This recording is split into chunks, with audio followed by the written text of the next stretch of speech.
Hi, my name is Leah Day, and welcome to this video for the Free Motion Quilting Project.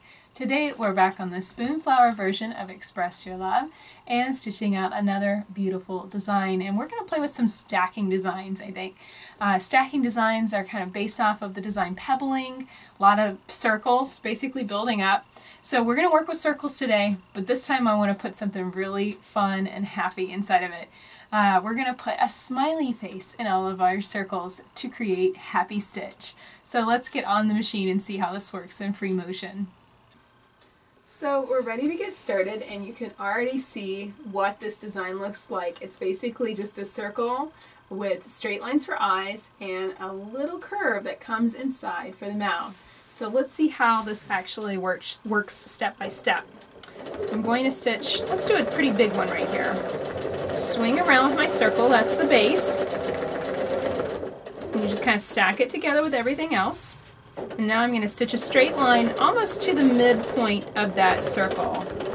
And then a second one. This is just a little bit of travel stitching involved here.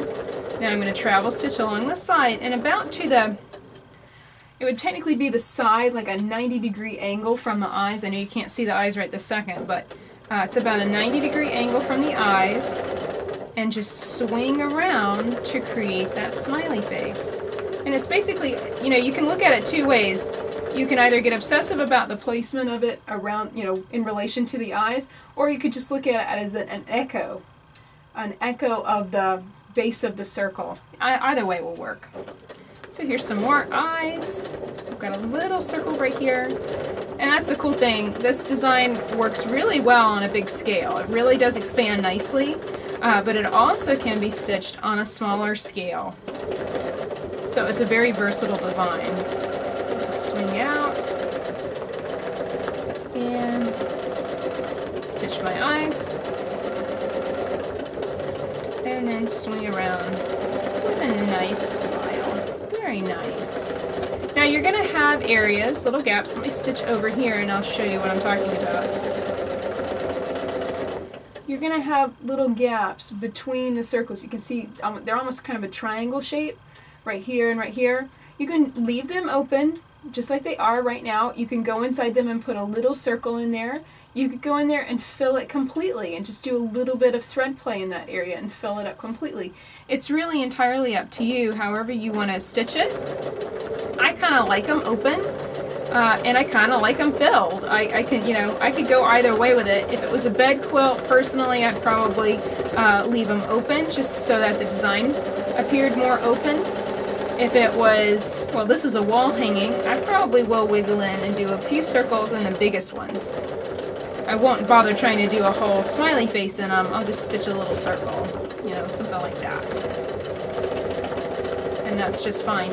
You're going to have some strange areas, like right here I've got this space that's really narrow. It's way too narrow to put a smiley face in it. So I'm going to stitch, basically that's kind of a, not even a quarter circle, not even a half circle, and maybe stitch some straight lines that looks somewhat consistent with the rest of the design. I'll do that same thing again, but this time I think I'll make it look like part of a smiley face, part of the smile. So you can fill in those gaps however you like. The biggest thing, you know, always look at your original design, look at something that's big and fully formed, and just place your hand over part of it and just kind of get an idea, okay, well, if it was cut off, that's what it's going to look like. If it was cut off there, that's what it's going to look like. You know, and you can kind of gauge and figure out what you want to put in those spaces.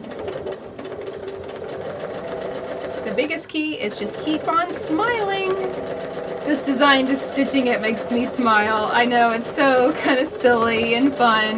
I think this would just be so funky on a baby quilt or a kid quilt. Everyone likes to smile. The inspiration from it actually came from my family. We were out having dinner with my in-laws and my father-in-law kind of challenged me. This was several years ago when I was still just only doing designs. And he said, well, what about a smiley face? Could you stitch a smiley face? And he drew one on a napkin. And I said, well, I can't. He drew it with just little dot eyes. And I couldn't do that without breaking thread, and that would be ridiculous for every single one. So I changed it just a little bit and had the eyes connect. and then it worked out just fine. So that became Happy Stitch. You know, and all those little inspirations really, they come all the time. It's always fun when I have a design that has a memory like that attached to it, because I never really forget where they come from or when I think about them. And we'll do one more here. Another happy smiley face.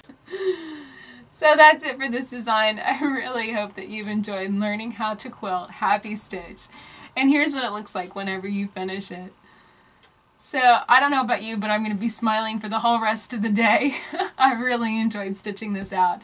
My name is Leah Day, and this has been a video for the Free Motion Quilting Project.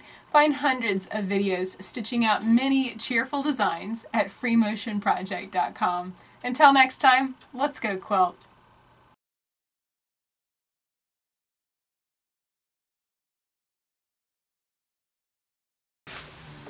So that's it for this video. I really hope that you've enjoyed learning this happy...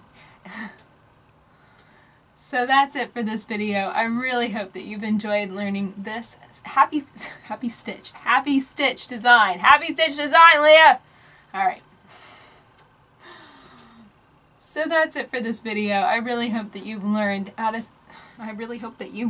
stitch it.